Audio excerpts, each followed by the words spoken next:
I solve Rubik's Cubes a lot. Wow, that sounds really nerdy. But lately, I've been running into an issue. I'm not getting any faster. That's partly because I'm lazy and I don't learn a lot of new algorithms. And at this stage where I'm at, I basically need to learn algorithms in order to get faster times. Therefore, I will do the unthinkable and actually go and learn algorithms. So, what are algorithms? Well, algorithms are a sequence of moves that swaps different pieces. And when you solve the Rubik's Cube, you go through 4 different stages. And algorithms are used for the last 2 steps of solving the Rubik's Cube. Surprisingly, I have already learned quite a lot of algorithms for a set called PLL. And PLL is permutations of the last layer, which contains 21 algorithms, and I've learned most of them. I think it's around 16, which means that I have 6 left. No, wait, that's not correct. 5! I'm sorry for my bad maths. So I have 5 algorithms left to learn. So I'm just gonna learn a bit of those, and I'm gonna do a bit of a montage for learning the Gperms because those are like the most annoying ones. This is a practicing session for the last 3 PLL algorithms, which consists of Gperm, Gbperm, and Gcperm. They use weird finger tricks, which doesn't necessarily make them hard to memorize, but it is going to take a while to get fast with them. Alright, so I know full PLL now. That is honestly kind of crazy to think because I've been cubing for almost a year now and I never really just bothered to learn full PLL. And now that I know it, it's just a super nice feeling just to be able to complete the whole PLL step with just 1 algorithm. I don't know why I did 2 there. Hopefully, this will help me to obtain that juicy sub 20 average. So since I now know full PLL, let me just do an example solve and demonstrate that I actually know every single PLL so I can just finish the last layer with 1 algorithm. Alright, let's do an example solve of this then. What the f is this?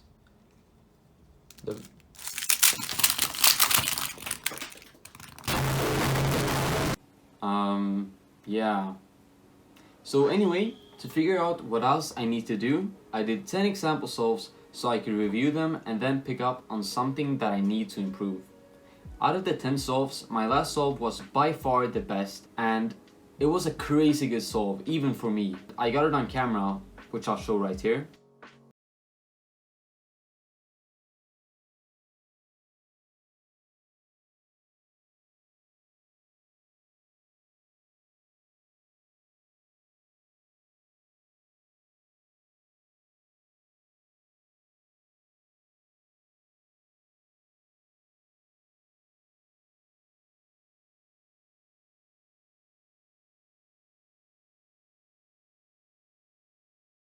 Let's go! What the hell? Yo, that was so weird. But that was nothing but a fluke, and if I want to achieve a sub 20 average, then there are some things that I'll need to improve on. One of the things I wasn't sure if I was good enough at was F2L. F2L is an intuitive stage of the cube which involves solving pairs or edges and corner pieces. So to figure out if I was actually good at this or not, I decided to call a good friend of mine that certainly knows a lot about the cube and should provide good feedback.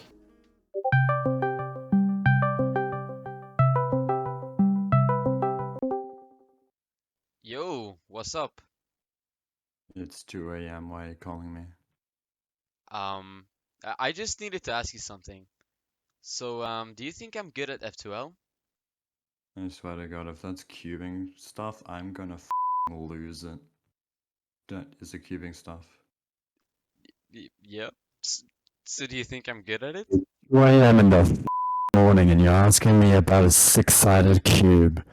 Are you serious right now? For compliments, mate. Go to sleep. Just quit. Why are you spending this much time? You aren't even good. Just let me sleep, holy sh**.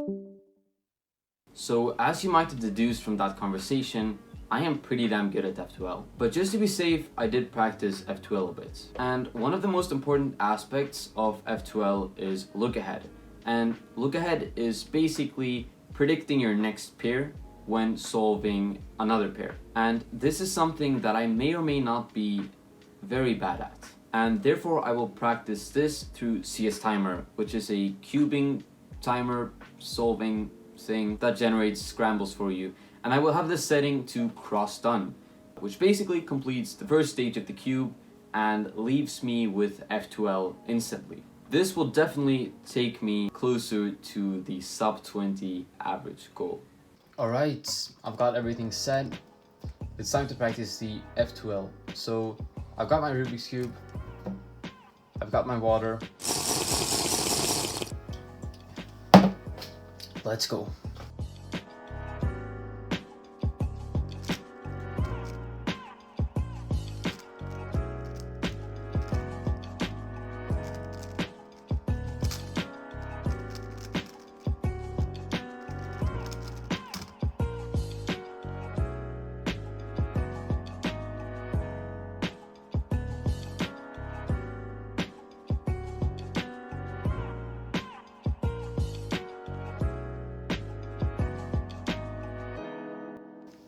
Alright, so far into this practicing session, I've gotten some good times and some really bad times, which, I mean, it's going to be some really bad times because this is a practicing session, right? And I'm trying to look ahead. And since I'm not very good at look ahead, I mess up often. That's what I'm trying to get better at. Yeah, and therefore you'll be seeing like a lot of high times because I'll just mess up look ahead. It is unfortunate, but it is going to happen. But hopefully with this practicing session, it will actually improve. But yeah, let's get on with it.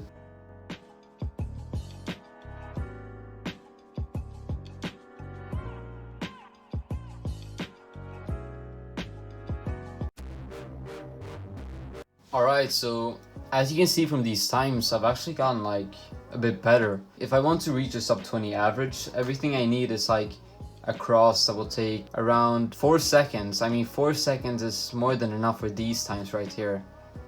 However, starting with cross solved, it comes with a benefit to be able to inspect your first pair, and inspecting your first pair can really simplify F2L a lot, and F2L is what I struggle with the most, so perhaps my times won't get that much better, but we'll see.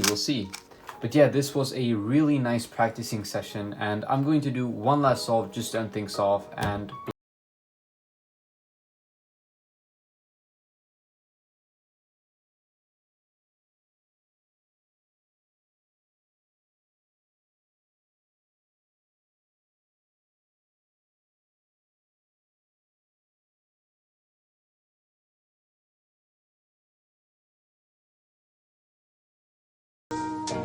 something that I also need to work on is controlling my cube, because this shouldn't happen.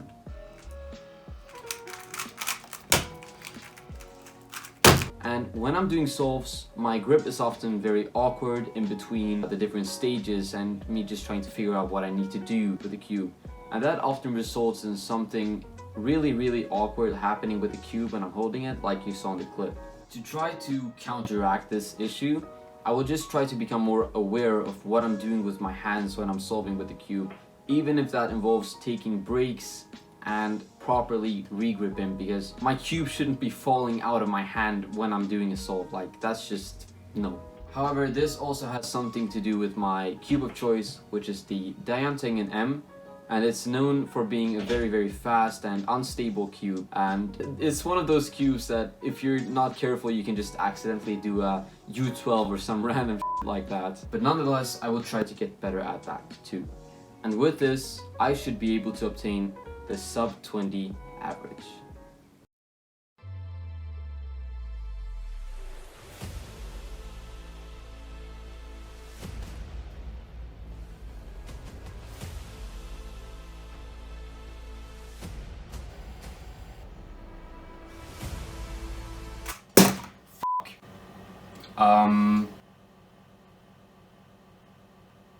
Let's just show the clips. Here you go.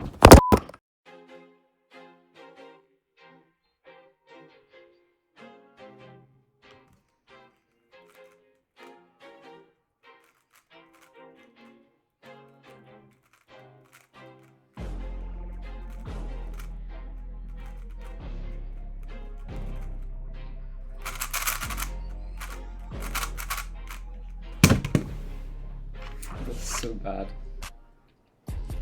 could have been so much better.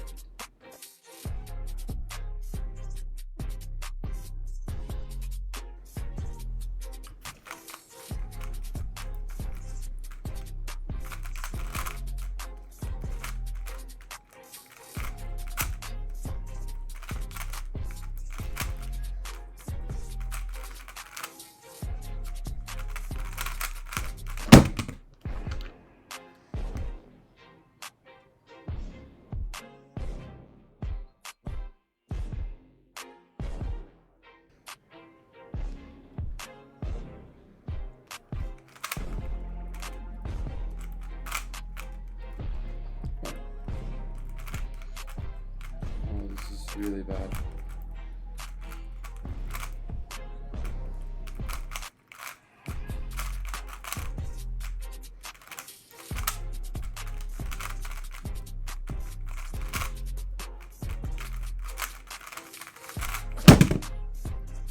Very, very bad solve.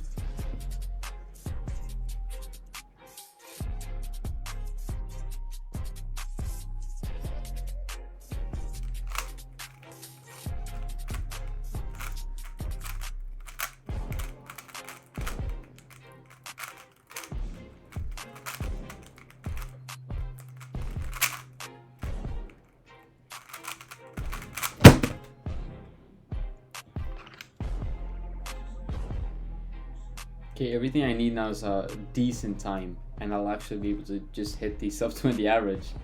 Wow. Alright, let's go.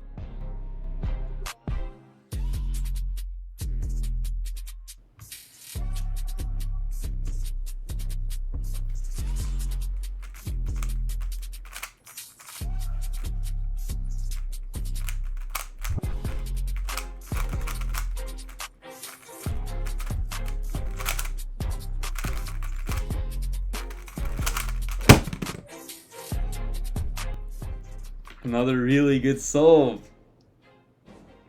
Yeah!